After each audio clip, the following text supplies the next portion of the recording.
Meeting to order. And note that this meeting contains Zoom information, instructions, comment form. Roll call. It looks like everyone is present except for Ian, correct? No. And Susan. And Susan at this moment. Okay. Item number C, approval of the agenda. Do we have a motion to approve tonight's agenda? I'll do that. Do we have a second? Second. Okay, all in favor? Aye. Aye. Aye. Are there any nays? Okay, well, without objection, it carries. Item D, approval of the minutes from the May 18th meeting. Do we have a motion to approve those? Or do we need comment or motion to change? I'll second that. Okay, all in favor? Aye. Aye. Aye. Is there any nays? Okay, the ayes have that as well. Let's move on to item number E, regular business. Number 1, certificate of appropriateness 22-17, consideration with possible action on a design review for chimney work at 628 Law Street. So, if I may, 628 Law Street, it's a corner property in the Astor District. It is technically a contributing building in the district, but I don't know that it should have been. That's a longer story for a different time. Anyway, the chimney has been replaced. On the left, you see a pink brick chimney. On the right, you see a red brick chimney that has taken its place. So we need a COA for this work that has been done. The recommendation is to approve the COA, keeping it brief here. And would anyone like to make that motion? Move to approve. To approve, yes, correct. Do we have a motion to approve that? Yep. Sorry, that was a motion, Ron. Okay, I'll second that. okay, all in favor? Aye. Aye. Does anybody object? Okay, the motion carries. Item number 2. Excuse me, just to note, Susan is at the meeting now, just for our minutes. Oh, okay. Okay, so we have everyone but Ian. Yes. Okay. Item number 2, certificate of appropriateness, consideration of possible action on porch located at 711 Porlier Street. So there's a porch, as you may have guessed. It's going to be reconstructed. And here, just to quickly review some photographs. At the top left, you see a large porch on the left side of the house. It had, at this point in 2019, received new wooden steps and railings. You see that at the bottom left again. Returning to that top left photograph, in the right-hand portion of that, there's a small porch, which we have a enlarged view in the bottom right of the slide. This is now being replaced. And so you see turn spindles with railings top and bottom, and a little sketch of what they're proposing to build here at the top right. But what I'm recommending is a conditional approval. No problem replacing it. It's all relatively modern. The issues here is that in the past we've pointed out that pressure treated and unpainted wood is an inappropriate look. So I'm recommending that you call for it to be painted. And also in the past we've pointed out and discussed that the balusters, the spindles if you will, should not be face mounted into the railings, but rather should be mounted into the bottom side of the upper rail and the top side of the bottom rail. So recommending approval with the condition that it's painted and assembled in a more historically sympathetic way. Thank you. Yeah, I would point out that Elder Galvin, for the meeting, this is in his area, and he said both, he supports that motion, and he said that the resident did as well. So I just kind of wanted to pass it along. So I would make a motion to approve. I'll second that.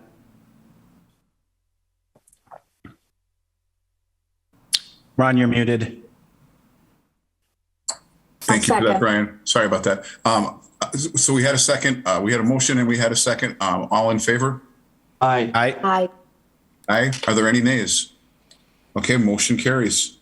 Item number 3, certificate of appropriateness 22-22, consideration with possible action on a design review for new window signs located at 228 North Adams Street. So contributing building in the downtown district, The short version of the story is that they want to do basically peel and stick letters, and I'm good with that, so recommending approval. Move to approve. Second. I guess all in favor? Aye. Aye. Is anyone opposed? Motion carries. Item number 4, certificate of appropriateness 22-25, consideration with possible action on a design review for replacement driveway and porch located at 722 South Monroe. 722 South Monroe has been on the agenda for the last 2 months, I think, anyway. This time, we're discussing a driveway at the rear of the property, so that's the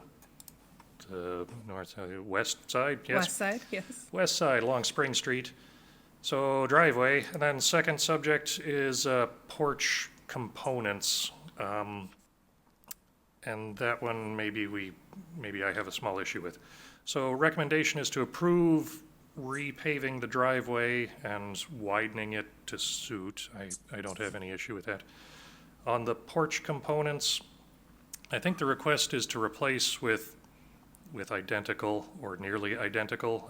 Here we're talking about the columns, the balusters, the rails. I don't think it's really been demonstrated that the material here is beyond repair, and given the Secretary of the Interior standards requirement / guidance that you repair rather than replace, I would recommend that it either be repaired or demonstrated to be irreparable before we approve replacements. So, thank you. I see it looks like the applicant's here. So I would move to open the floor. I'll second that motion. All in favor? Aye. Okay, motion carries open. Brian, go ahead. Sorry.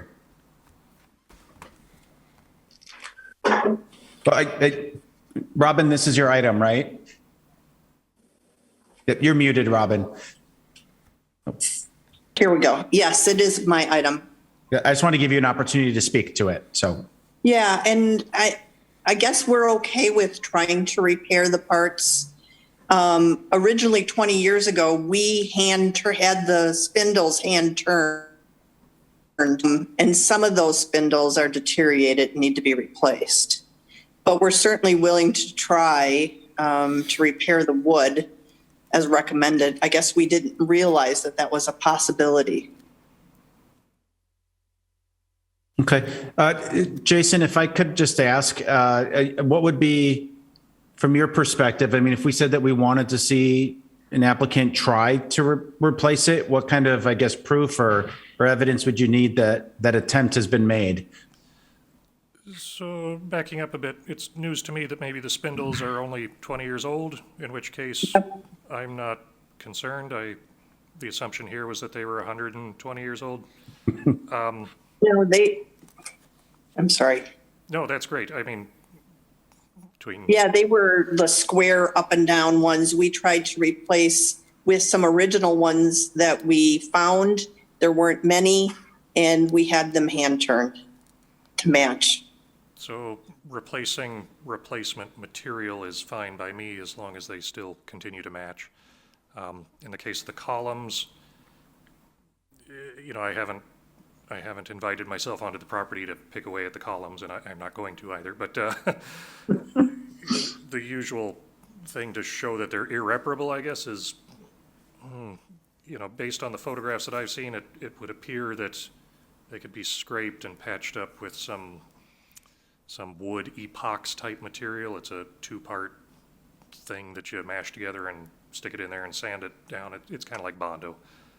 Okay. That would be probably a more economical and preferred method here.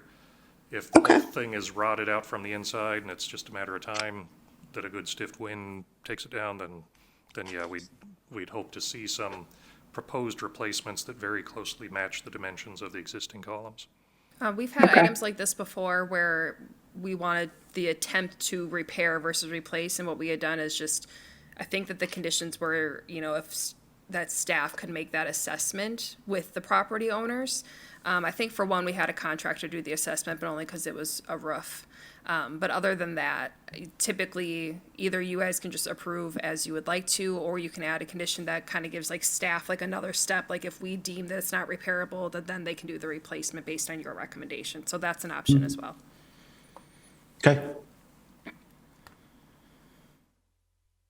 Motion to close the floor? So moved. Second that. All in favor? Aye. Aye. Anyone opposed to that? Okay, the floor is now closed. Motion to approve the recommendation and refer to staff to make the decision about whether or not the column is repairable. I'll second that.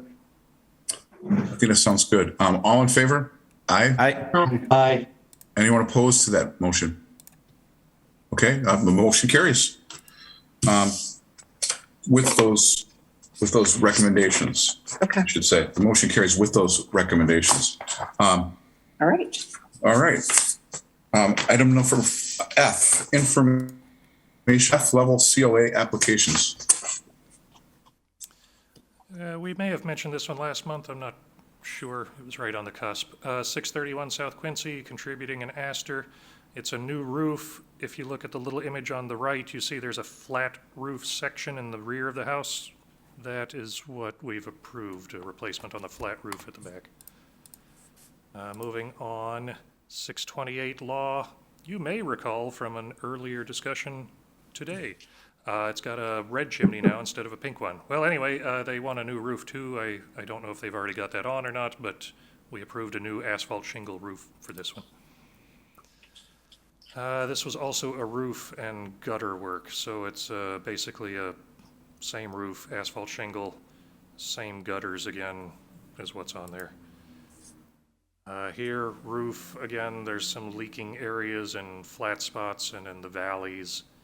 The replacement is identical shingle material and a membrane where it's flat. The porch railing on top of the porch, so the second story porch stuff, owner proposes replacing it with identical material, which really, I guess, falls into an area of ordinary maintenance since it's all replacement material in the first place. I didn't really have a good reason to deny such a thing, so we don't have historic photos showing us what the original would have looked like, so it's, same for same at this point. So we approve that. I love that house. Yes. Yeah, it's beautiful. That's- Oh, We have two raise repairs. Okay, If I can move on. sure, yeah, absolutely, yeah. First This one, one- 509 North Ashland, not in any district. Probably a cute Victorian cottage back in the day, but less cute today. Next one, 1695 Badger Street. I don't recall what's wrong with either property, but they have a raise repair ordinance. I guess based on my experience, a lot of these don't come down to the raising part, so. Anyway, had no reason to get too upset about this one, but. I don't know. That's funny. Item number 3, staff update. Not much of an update. We are still waiting for our phases 2, 3, and 4 from Legacy Architecture for that final report. Once we have that, I'll be sure to email that out to you. It'll be on our website. We are still in the process of getting our walking tour maps, the story maps, on our website. We've found some challenges with that, but they'll be up as soon as possible. And to note, our revolving loan fund that Jason and I administer, typically we only see like 2 applications a year. We are on application number 7. So we are actually at the point where we can't administer anymore, or else we're not going to have the revolving part of the loan fund happening. So we have 4 executed, 1 on my desk, and then 2 more applications that are coming in right now. So it's been a very popular program this year, which is awesome to see. A lot of them have been using the tax credit program as well, which is what we want people to be using. So really good progress with that program this year. Great. Stephanie, does that mean that the fund is then capped for the remainder of this fiscal year? Does it start over in '23 or? Well, we only had one starting pot of money of $100,000. So the idea was if we do 2 a year, it will self-replenish without anyone having to pay theirs off early. Quite frankly, neither of us have any clue how much is left in that fund, but there is enough to do more if we get a project that like we see a need for that needs to fill that gap to get the tax credits or something. So there's some flexibility with it, but to retain that flexibility, we're going to have to say this is closed for the rest of the calendar year. We do it with a lot of our other funding programs in my department, especially if they're revolving, to make sure that there's still a pot of money in case something comes up that you're definitely like, we need to help fund this. So we'll see. Stephanie, when we have something that I've learned through this process is that we obviously have these requirements for homeowners, some that may have the means to make repairs based on the ordinance, others not. So I really think it's important that we have that revolving loan fund sufficiently funded to be able to do these loans. Has staff considered anything like borrowing from the Wisconsin Trust Fund, ARPA, anything like that to try to replenish that balance? Well, up until about 2 months ago, I didn't think that we needed much more money, but people are really liking it. So I think that we're going to use this as evidence that we need to either budget for this as part of our regular budget. We could possibly dip into some CDBG funding because a lot of our historic districts are in eligible areas. Or we could put in an ARPA request to say, just give us another base chunk of money that we can revolve, because we originally got this from this excess stadium tax dollars. So it was kind of a similar thing, like extra money that we hopped on. So I think that's a great idea, Alder, to maybe do an ARPA request for some more money. Yeah, and I think you might run into a little bit of challenge with ARPA because it's got to be spent. And I know there's been some concerns that if it's a revolving thing, it may not meet requirements. But rather than getting into the details of that right now, what I would suggest to you is that I'm willing to be an advocate for something somewhere. If you need me, let me know. Okay. Because again, I'm uneasy about folks that maybe don't have the means, to make these repairs the way that we are to make them. And so I tend to be a proponent for wanting to find solutions. Definitely. That's why the fund was set up. So we agree. Alder Johnson brings up an interesting point in that some people are probably more capable of doing some of these things than others from a financial standpoint. With the revolving loan fund, is there any stipulations when you apply for that? Is it income based? Is it based on the size of the project? Or is just if you apply, you're going to get the loan? It has to be something that is COA eligible or something that can, pass the sniff test with a COA. And it has to be, there's preference given to anything that also applies for tax credits, but we don't have any income eligibilities tied to it at this point, and it is not based on the size of the property. So those are things we can start to consider if we wanted to change or amend some of those program requirements. At this point, we wanted to make sure that it was open to everyone because rich people can also have big houses that are a pain in the butt. So we'd have to be a little bit more diligent with that if we wanted to go that route. If I could add too, when we started that, I did a little bit of research to see what comparable revolving loan fund programs were around the country. Green Bay's, there aren't a whole lot of them, but Green Bay's is certainly the smallest capitalization that I came across. Most identical programs have at least $250,000 capitalization or more. And, we thought we'd give it a shot, right? Just see what happens, and this is where we're at, so. Wow. Okay, let me know how I can help. Okay, yeah, we'll definitely look at the expansion of this and see how we want to move going forward. Anyone else on that subject? No? The date of the next meeting is Wednesday, July 20th, 2022. Anything anybody would like to add before we adjourn? You run an efficient meeting, Ron. Well, like I said, there wasn't much objectionable